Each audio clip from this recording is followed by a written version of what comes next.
Swadika Tukon, nama saya Yunita Lutfiana, bisa dipanggil Yunita. Hai, nama aku Dea Suranti, bisa dipanggil Dea.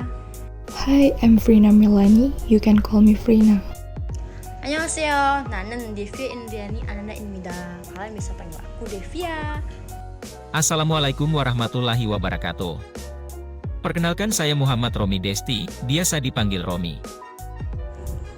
Halo, perkenalkan nama saya Raja Muhammad Indra Sakti Fajarisa, biasa dipanggil Raja. Halo, perkenalkan nama saya Adi Sasongko, biasa dipanggil Adi. Halo, perkenalkan nama saya Randy Habli Rahman Siregar, kalian bisa panggil saya Randy. Apa sih bisnis tour and travel itu?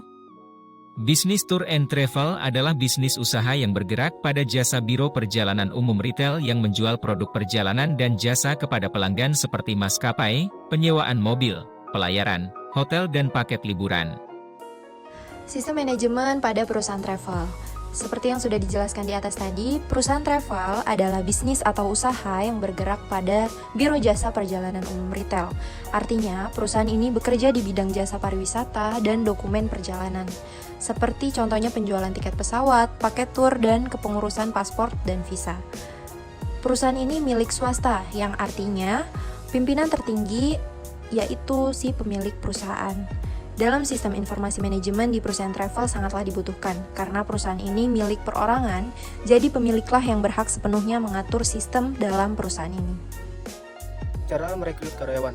Perusahaan ini bisa dibilang usaha menengah, karena dalam perusahaan ini karyawan berskala 1-50 orang, dan struktur organisasi perusahaan travel agent yang menempati berbagai posisi, diantaranya 1. Manajer yang memiliki fungsi harus pandai dalam memanajemen perusahaan wisata, mengarahkan sesuai visi dan misi perusahaan jasa wisata, mengatur strategi pelayanan dan penjualan perusahaan jasa wisata. Yang kedua ada sekretaris, mampu mengoperasikan komputer dengan baik seperti mengoperasikan Microsoft Word dan Microsoft Excel, mendokumentasi setiap surat atau bukti kerjasama perusahaan dengan pihak lain, mendata setiap laporan hasil execute dan melapor kepada atasan. Yang ketiga bendahara yang memiliki tugas yang pertama mampu mengatur setiap keuangan perusahaan. Yang kedua mampu membuat laporan keuangan bulanan dan dilanjuti ke sekretaris dalam pendataan. Yang ketiga terampil dan dapat dipercaya.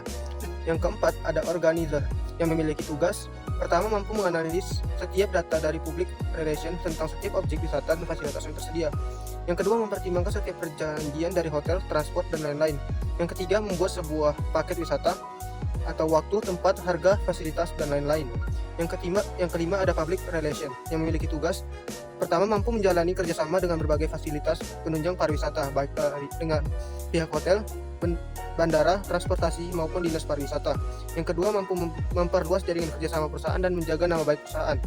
Yang keenam ada desainer yang memiliki tugas yang pertama terampil dalam hal desain brosur atau video untuk promosi. Yang kedua mampu mendesain layanan penjualan tiket via online. Yang ketiga maintenance apabila ada perubahan strategi dari atasan. Yang ketujuh ada promotor yang memiliki tugas mampu mempromosikan setiap paket baru yang dirancang perusahaan.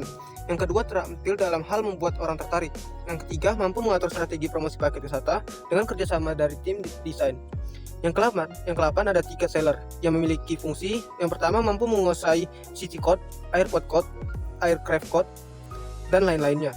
Yang kedua ada baiknya menghafalkan name of the airport. Yang ke-9 ada cleaning service yang memiliki tugas mampu menjaga kebersihan lingkungan kantor dan menyediakan sarapan atau hidangan buat para pekerja. Yang ke-10 ada kurir yang memiliki tugas harus mempunyai SIM, harus mengetahui jalan, dan mampu bekerja cepat saat mengantar tiket. Yang ke-11 ada security yang memiliki tugas untuk menjaga keamanan lingkungan kantor. Dalam bidang travel agent, seorang pemimpin harus bisa memilih karyawan yang dibutuhkan sesuai pekerjaannya. Untuk itu, alangkah baiknya jika pegawai merupakan tamatan dari sekolah pariwisata agar bisa menjalankan pekerjaannya dengan baik, karena mereka sudah terlatih dan tahu bagaimana menangani suatu masalah, sehingga tidak harus memulai dari awal lagi. Biasanya travel agent akan bekerja sama dengan travel lain. Misalnya, ketika membuka travel di Pontianak, travel mana yang bisa diajak kerjasama di Jakarta. Ibaratnya pusatnya ada di Jakarta, sehingga jika ada informasi bisa memanfaatkan travel yang ada di Jakarta. Lalu, travel memiliki akses kemana saja. Untuk seorang tiketing atau tiket seller, haruslah berpengalaman di bidangnya, karena cara kerja seorang tiketing tidaklah mudah. Harus mengetahui city code di setiap kota, dalam negeri dan luar negeri, serta mengetahui nama-nama bandara yang ada di dalam negeri maupun luar negeri. Seorang tiket seller juga harus mampu berbicara dengan baik kepada customer. Manajemen perusahaan itu ada 4. Yang pertama, absen. Karyawan harus datang tepat waktu. Yang kedua, loyalitas. Perusahaan suka karyawan yang loyalitasnya tinggi kepada pekerjaan. Yang ketiga, tanggung jawab kerja. Di waktu jam kerja, karyawan tidak boleh melakukan aktivitas di luar ruang kerja. Dan terakhir, yang keempat, pakaian rapi dan menarik. Karyawan diharuskan berpakaian rapi dan menarik agar terlihat menarik di hadapan customer. Bagi pembisnis yang mempunyai kemampuan yang handal, pasti dengan sendirinya akan mencari bagaimana strategi jitu memulai usaha bisnis tour dan travel untuk menjalankan dan juga untuk memajukan bisnisnya. Cara terbaik yang bisa dilakukan adalah dengan menjalankan strategi bisnis yang dibutuhkan. Perusahaan semacam ini yang bisa bertahan dengan baik adalah mereka yang memiliki strategi bisnis yang matang dan tentunya hanya dimiliki oleh perusahaan itu sendiri. Dengan begitu, suatu perusahaan tersebut bisa terlihat beda dengan perusahaan lain yang sebenarnya serupa. Jadi melalui strategi bisnis yang ada dan juga jitu, seseorang yang memulai bisnisnya akan mendapatkan usaha bisnis yang lebih optimal lagi sehingga keuntungan yang dihasilkan juga bisa maksimal.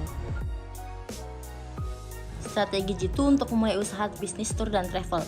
Yang pertama, bisa melakukan investasi yang baik. Yang kedua, memiliki tenaga kerja atau sumber daya manusia yang harus berkualitas. Yang ketiga, memiliki strategi pemasaran yang matang. Keempat, membuat standar operating prosedur atau SOP. Yang kelima, memastikan kualitas layanan berjalan dengan baik. Yang kemudian ada cara untuk menarik investor. Ada 4 cara untuk menarik investor. Yang pertama, melakukan apa saja demi konsumen. Ada sebuah trik yang bisa kita praktikkan saat mempresentasikan bisnis kita kepada investor. Yang pertama, menceritakan mengapa dan bagaimana kita bisa meyakinkan konsumen membutuhkan produk atau jasa kita. Yang kedua, yang terpenting bagi mereka adalah dampak bisnis kita bagi konsumen. Kemudian, bisa melahirkan keuntungan dari masalah. Prioritasi konsumen ialah ideologi yang hampir berlaku dari semua industri dan yang menciptakan investor dari bisnis kita. Penting untuk investor ketahui apakah produk atau jasa kita bisa menjadi solusi sekaligus masalah yang diderita konsumen sekarang dan mendatang. Yang ketiga, exit strategi itu penting. Trik lain yang bisa kita praktikkan saat mempresentasikan bisnis kepada investor adalah dengan meyakinkan mereka bahwa bisnis kita akan menarik perusahaan besar untuk mengakuisisinya.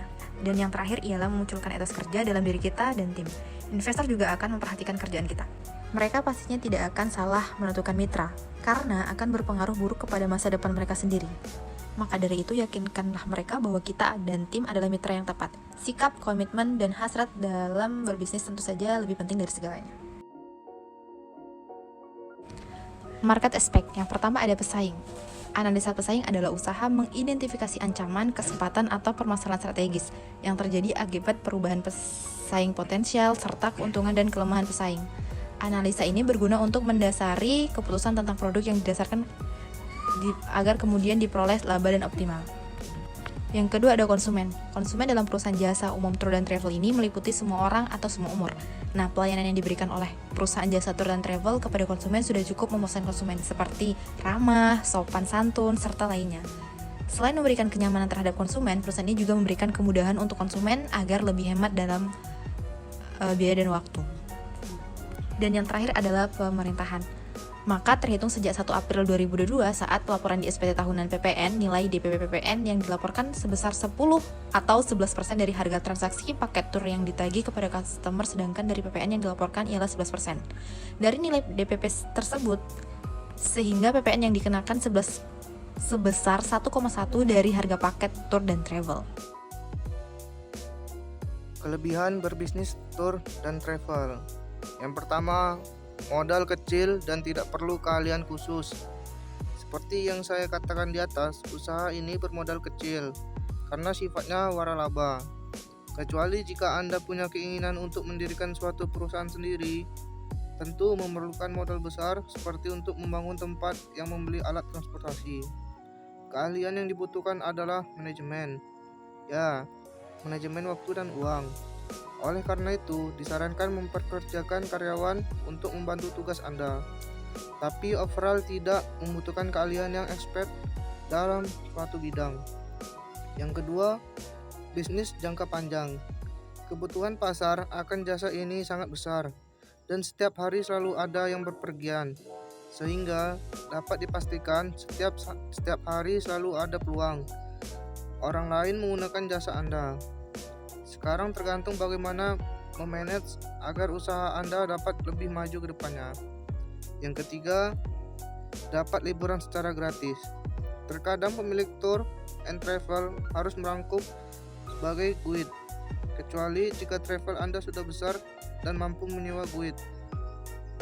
Kalau tidak mau, Anda harus menemani perjalanan wisata klien.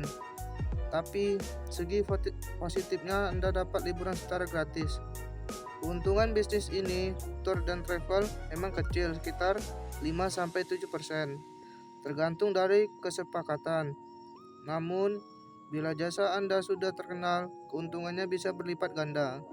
Jangan lupa untuk melakukan ekspansi usaha Anda, karena tanpa ekspansi usaha Anda berjalan di tempat. Menghitung paket bisnis, usaha, dan tour travel. Paket usaha tour and travel, minimal Anda harus bisa menghitung bagaimana peluang bisnis dari paket bisnis, usaha, tour, dan travel. Keuntungan dari paket bisnis, usaha, tour, dan travel tidak sampai di situ saja. Anda perlu juga mengkonsumsi lagi apabila dalam penjualan tiket selama 1 hari bisa mencapai 10 tiket. Pastinya tidak semua konsumen akan membeli tiket.